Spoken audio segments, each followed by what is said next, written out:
വാത്സല്യ എന്ന് പറഞ്ഞ ഒരു പ്രോഗ്രാം വരുന്നുണ്ട്. പാരൻസിന് ഉള്ള ഒരു വർക്ക്ഷോപ്പ്, പാരൻസിനുള്ള മീറ്റാ. അപ്പം നമുക്ക് ബുള്ളറ്റിൻ്റെ കാര്യമൊക്കെ പറയാം അല്ലേ? ബുള്ളറ്റ് എടുക്കാനുള്ളത്, ബുള്ളറ്റ് ബുക്ക് ചെയ്തിട്ടുണ്ട്. ഇപ്പോൾ ഒരു ലൈസൻസ് എടുക്കുക, ലൈസൻസ് എടുത്തു കഴിഞ്ഞാലേ ബുള്ളറ്റ് തരുള്ളൂ. ഞാനിവിടെ ഇരുന്നോ ലൈസൻസ് എടുക്കാൻ പോകുമ്പോണ്ടേ. ഹായ്, എൻ്റെ പേര് ആദിത്യൻ.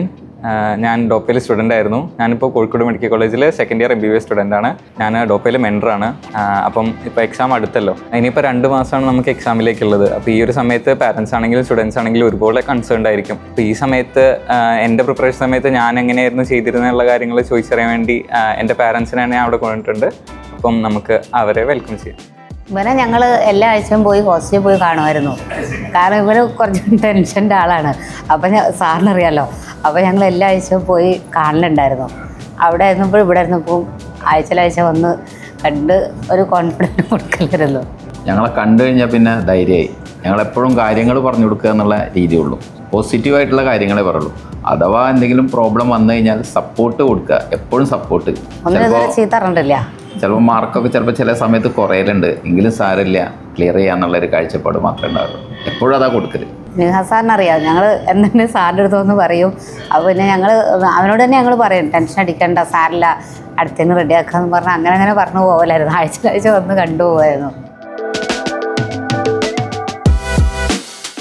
സത്യത്തിൽ അങ്ങനെ ടെൻഷൻ എന്നുള്ളൊരു കാഴ്ചപ്പാട് ഞങ്ങളുടെ ഉള്ളിലില്ലായിരുന്നു. കാരണം എന്താ വെച്ചാൽ അവനായിട്ട് തിരഞ്ഞെടുത്തൊരു രീതിയായിരുന്നു ഡോക്ടറാവുക, അത് MBBSന് പോകുക എന്നുള്ളത്. അപ്പോൾ കോൺഫിഡൻ്റ് ഉണ്ട്, അതിനെ സപ്പോർട്ട് ചെയ്യുക എന്നുള്ള രീതിയിൽ മാത്രമേ ഞങ്ങൾ ചിന്തിച്ചുള്ളൂ. ഞങ്ങൾക്ക് യാതൊരു ടെൻഷനും ഇല്ലായിരുന്നു. പ്രത്യേകിച്ച് ടെൻഷൻ തോന്നിയിട്ടില്ല. കാരണം എന്താണെന്ന് വെച്ചാൽ നിന്നെ പറഞ്ഞ് റെഡിയാക്കാന്നുള്ളൊരു മൈൻഡ് ഞങ്ങളുടെ ഉള്ളിലുണ്ടായിരുന്നു.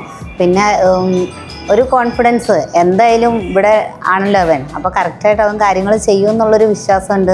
പിന്നെ മെയിനായിട്ട് ആഷിഖ് സാറിൻ്റെ ആ മോർണിംഗ് മീറ്റിംഗ്, അത് ഞങ്ങൾക്ക് നല്ല ഒരു കോൺഫിഡൻസ് തന്നൊരു സംഭവമാണ്. കാരണം അതിൽ കയറുമ്പോൾ എപ്പോഴും നല്ലൊരു പോസിറ്റീവായിട്ടുള്ളൊരു സംസാരം മാത്രമേ ഉണ്ടായിട്ടുള്ളത്. അപ്പോൾ അതുകൊണ്ട് എന്തായാലും നമുക്കൊരു ടെൻഷൻ ഫ്രീ ആയിരുന്നു. സത്യം പറഞ്ഞാൽ ഞങ്ങൾ അവനെ അങ്ങനെ ടെൻഷൻ ആക്കിയിട്ടില്ല. അവൻ എന്തെങ്കിലും ഒരു ചെറിയ മിസ്റ്റേക്ക് വന്നാലും ഞങ്ങൾ പറയാം, അവൻ ചിലപ്പോൾ ഒരു ടെൻഷനാകും. അപ്പോൾ ഞങ്ങൾ പറയാം അവനോട് ടെൻഷൻ അടിക്കണ്ട, അടുത്തതിന് ശരിയാക്കാം, അങ്ങനെ പറഞ്ഞൊരു കോൺഫിഡൻസ് കൊടുക്കലാണ് ഞങ്ങൾ ചെയ്തിട്ടുള്ളത്. ഇതുവരെ അവനോട് ഒന്നും പ്രത്യേകിച്ചൊന്നും പറഞ്ഞിട്ടില്ല. ഞങ്ങളെ സംബന്ധിച്ചിടത്തോളം അങ്ങനെ ഒരു കാഴ്ചപ്പാടില്ലേ. നമ്മളൊരു വിഷനായിട്ടാണ് നമ്മൾ പോകുന്നത്.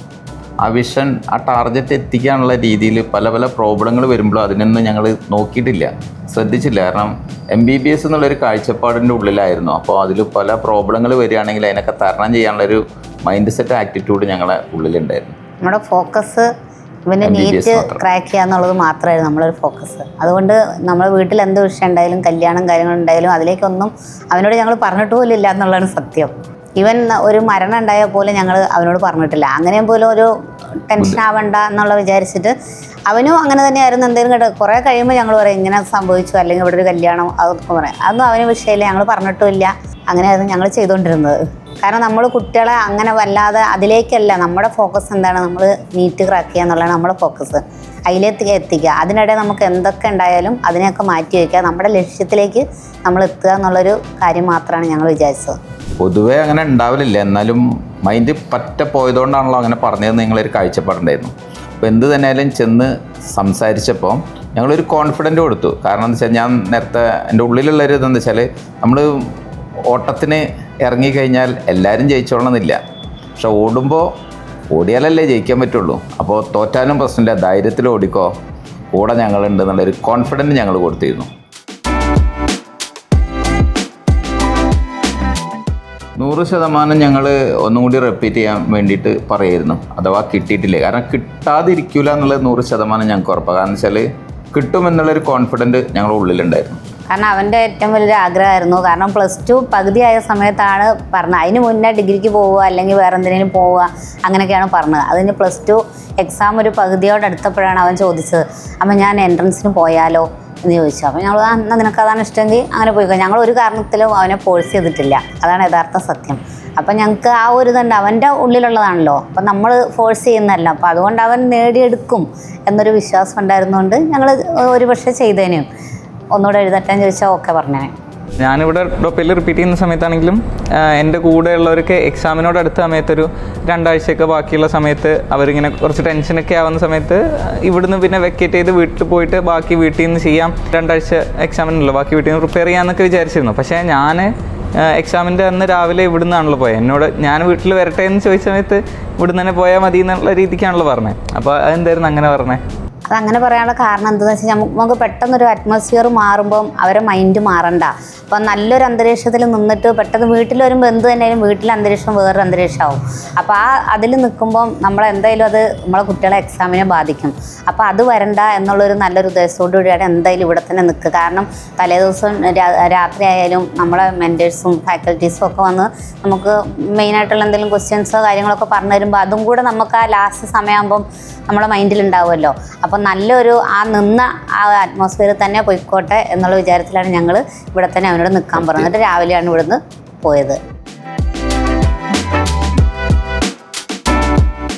ഇപ്പോൾ നമുക്ക് ഏതായാലും 2 മാസം കൂടെ ആയാൽ നീറ്റ് എക്സാം തുടങ്ങുകയാണല്ലോ. അപ്പോൾ നമുക്ക് പറയാനുള്ളത് എന്താ വെച്ചാൽ ഞങ്ങൾ ചെയ്ത കാര്യമാണ് ഞങ്ങൾ പറയുന്നത്.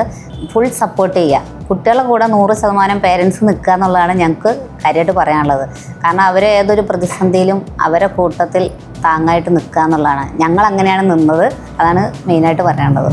ഇപ്പോൾ മെയിനായിട്ട് എങ്ങനെയാണെന്ന് വെച്ചാൽ ഇപ്പോൾ നമ്മൾ കുട്ടികളെ പോലെ തന്നെ കുട്ടികൾക്കും ഒരു ഐഡിയ ഉണ്ടാവണം, അതേപോലെ തന്നെ നമ്മളെ പേരൻസായ നമുക്കും ഒരു ഐഡിയ ഉണ്ടാവണം. കാരണം കുട്ടികളെ എങ്ങനെ ഏത് രീതിയിൽ കൂടെ കുട്ടികൾ കടന്നു പോകണം എന്നുള്ളതിനെക്കുറിച്ച് കറക്റ്റായിട്ടൊരു ധാരണ പേരൻസിനുണ്ടാവണം. കാരണം കുട്ടികളെ മാത്രം നമ്മൾ ഫോഴ്സ് ചെയ്തിട്ട് കാര്യമില്ല, ആ പേരൻസും നന്നായിട്ട് അതിനകത്ത് ഇൻവോൾവ്ഡ് ആയിരിക്കണം. അപ്പോൾ എന്നാൽ മാത്രമേ കുട്ടികൾക്കും കറക്റ്റായിട്ട് ഇത് ക്രാക്ക് ചെയ്ത് പോകാൻ പറ്റുള്ളൂ എന്നുള്ളതാണ് ഞങ്ങളുടെ അനുഭവത്തിൽ ഞങ്ങൾക്ക് പറയാനുള്ളത്. ഓരോ കൂടെ നിന്ന് കൊടുത്താൽ മതി. ഓരോ കൂടെ നിന്നിക്കുകയാണെന്നുണ്ടെങ്കിൽ സിമ്പിളായിട്ട് അവർ അടിച്ചു കയറും. പിന്നെ സപ്പോർട്ട് കൊടുക്കുക എപ്പോഴും. പിന്നെ മെയിനായിട്ട് ഞങ്ങൾ പറഞ്ഞില്ലേ, ആഷിഖ് സാറിൻ്റെ മോർണിംഗ് മീറ്റിംഗ് ഒക്കെ ഒരുപാട് നമുക്ക് സ്വാധീനിച്ചിട്ടുണ്ട്.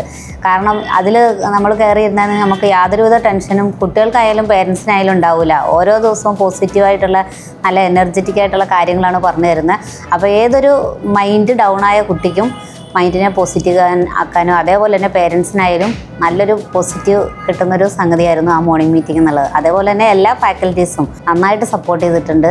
ഇനിയാണെങ്കിലും അങ്ങനെ തന്നെയാണ്. അപ്പോൾ ഇനിയുള്ള പേരൻസ് ആയാലും കുട്ടികളെയും അതേപോലെ തന്നെ പേരൻസും നല്ല കോൺഫിഡൻ്റ് ആയിട്ടിരിക്കുക, അതാണ് നമുക്ക് പറയാനുള്ളത്. എന്തായാലും നീറ്റ് നേടിയെടുക്കുമെന്നുള്ള കോൺഫിഡൻറ്റ് ഉണ്ടായാൽ മതി, നടക്കും. ഇപ്പോൾ ശരിക്കും എങ്ങനെയാണെന്ന് വെച്ചാൽ ഇപ്പോൾ കുട്ടികളെ പോലെ തന്നെ കുട്ടികൾ എങ്ങനെയാണോ പഠിക്കുന്നത്, അപ്പോൾ കുട്ടികൾ എങ്ങനെയാണോ പഠിക്കുന്നതിനെക്കുറിച്ചുള്ളൊരു കറക്റ്റായിട്ടുള്ളൊരു അവബോധം നമ്മൾ പേരൻസായിട്ടുള്ള നമുക്കും വേണം. എന്നാൽ മാത്രമേ കുട്ടികൾ അനുഭവിക്കുന്ന ആ സ്ട്രെസ്സ് എന്താണെന്നുള്ളത് നമ്മളും അറിഞ്ഞിരിക്കണം. എന്നാൽ മാത്രമാണ് ആ എക്സാമിൻ്റെ സമയത്തുള്ള ടെൻഷനും കാര്യങ്ങളൊക്കെ കുട്ടികളോട് പറഞ്ഞ് മനസ്സിലാക്കാനൊക്കെ നമ്മളെ കൊണ്ട് സാധിക്കുകയുള്ളൂ. അപ്പോൾ അതിന് നമ്മളെ മോർണിംഗ് മീറ്റിംഗ് അതുപോലെ അങ്ങനത്തെ കാര്യങ്ങളൊക്കെ നമുക്ക് കറക്റ്റായിട്ട് അറിയാൻ പറ്റും.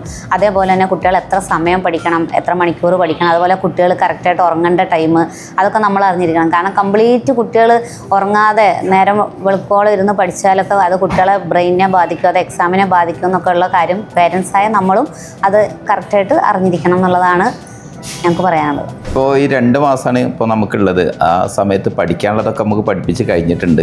ഇനി നമുക്ക് ഓരോന്ന് ചെയ്ത് ക്ലിയർ ആക്കാനുള്ളതാണ്. അപ്പോൾ നമ്മളെ മൈൻഡിൻ്റെ ഉള്ളിൽ തോന്നും ഇതിനെ കൊണ്ട് കഴിയില്ലല്ലോ എന്നുള്ളൊരു തോന്നലൊക്കെ വരികയാണെന്നുണ്ടെങ്കിൽ നമ്മൾ മനസ്സിലാക്കുന്നത്. അപ്പോൾ പാരൻസ് പറഞ്ഞു കൊടുക്കേണ്ടത് കുട്ടികൾക്ക് നല്ല ധൈര്യം കൊടുക്കുക.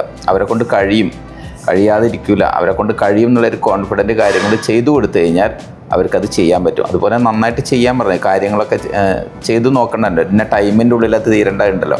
ടൈമിൽ 1 മിനിറ്റിൻ്റെ ഉള്ളിൽ നമുക്കൊരു ക്വസ്റ്റ്യൻ കംപ്ലീറ്റ് ചെയ്യേണ്ടത്. അപ്പോൾ കുട്ടികൾക്ക് അതിൻ്റെ ധൈര്യം കൊടുത്തു കഴിഞ്ഞാൽ 100% കഴിയും. അങ്ങനെ കുട്ടികൾക്ക് തോന്നും ചിലപ്പോൾ എന്നെക്കൊണ്ട് ഇനി കഴിയില്ലല്ലോ എന്നുള്ളൊരു തോന്നലൊക്കെ ഉണ്ടാകുന്ന സമയത്ത് നമ്മളെ പാരൻസിൻ്റെ സപ്പോർട്ട് വളരെയധികം അത്യാവശ്യമാണ്. അത് കൊടുക്കാൻ തയ്യാറായി കഴിഞ്ഞാൽ നമുക്ക് നന്നാക്കിയെടുക്കാൻ പറ്റും.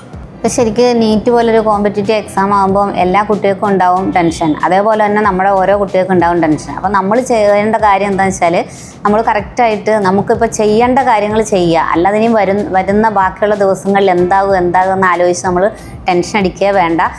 ആ റിസൾട്ടിനെ പറ്റി നമ്മൾ ചിന്തിക്കേണ്ട. റിസൾട്ടിനെ പറ്റിയൊക്കെ ചിന്തിച്ചാൽ നമുക്ക് ഒരുപാട് പ്രശ്നങ്ങളുണ്ടാവും. അതിനെപ്പറ്റി ഒന്നും ചിന്തിക്കാതെ തന്നെ കറക്റ്റ് ഇനിയുള്ള സമയം എത്ര ദിവസമാണോ ബാലൻസ് ഉള്ളത് ആ സമയം കഴിവതും നമ്മൾ യൂട്ടിലൈസ് ചെയ്യുക എന്നുള്ളതാണ് ഞങ്ങൾക്ക് പറഞ്ഞു തരാനുള്ളത്. ഇനിയിപ്പോൾ നമുക്ക് നീറ്റിലേക്ക് കുറച്ച് സമയമുള്ളത്, കുറച്ച് ദിവസങ്ങളേ ഉള്ളൂ. അപ്പോൾ ഈ ഒരു സമയത്ത് നമുക്ക് സ്റ്റുഡൻസിന് വരുന്ന കാര്യങ്ങളാണെങ്കിലും പാരൻസിന് വരുന്ന കൺസേൺസ് ആണെങ്കിലും അതിനെ അഡ്രസ്സ് ചെയ്യാൻ വേണ്ടി നമുക്ക് എന്തൊക്കെ ഇനി ചെയ്യണം, ഇപ്പോൾ വരുന്ന സ്ട്രെസ് എങ്ങനെ മാനേജ് ചെയ്യണം എന്നുള്ള കാര്യങ്ങൾ കറക്റ്റായിട്ട് പറഞ്ഞുതരാൻ വേണ്ടി ഡോപ്പയുടെ ഭാഗത്ത് നിന്ന് നമുക്ക് വാത്സല്യ എന്ന് പറഞ്ഞ പ്രോഗ്രാം ഉണ്ട്. വാത്സല്യ എന്ന് പറയുന്നത് പാരൻസ് മീറ്റ് ആണ്, പാരൻസിന് വേണ്ടിയുള്ളൊരു വർക്ക്ഷോപ്പാണ്. അപ്പം ആ ഒരു അവസരത്തിൽ നമുക്ക് വരുന്ന കൺസേൺസ് കാര്യങ്ങളെല്ലാം ചോദിച്ച് ക്ലിയർ ചെയ്യാനുള്ളൊരു അവസരമുണ്ട്. അപ്പം വാത്സല്യയ്ക്ക് വേണ്ടി രജിസ്റ്റർ ചെയ്യാൻ വേണ്ടിയിട്ടുള്ള നമ്പർ താഴെ കൊടുക്കുന്നുണ്ടാവും. അപ്പോൾ ഈ അവസരം എല്ലാവരും യൂട്ടിലൈസ് ചെയ്യാം.